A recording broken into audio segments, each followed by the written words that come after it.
Welcome to YOUCANIC. Today we're going to go over how you replace the battery inside your key fob on a Mazda 3 or any Mazda model. This is a Mazda 3 of a 2016. Just to help for ease of help, let's go ahead and pull the tab to pull the key out. This is your key to get in your vehicle if the battery is dead.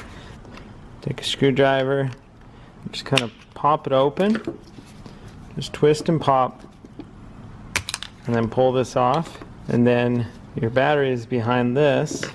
Pop this little cover, nice and gentle. Then we've got this battery that you just remove.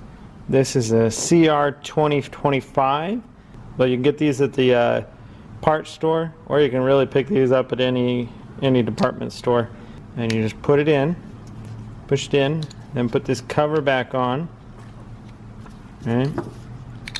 And then we just snap it all back together, and then to go ahead and test it, and we know that it works with our new battery. And put that all back together, and that's how you replace your battery on your key fob for a Mazda. Thanks for watching YOUCANIC, where you can be the mechanic.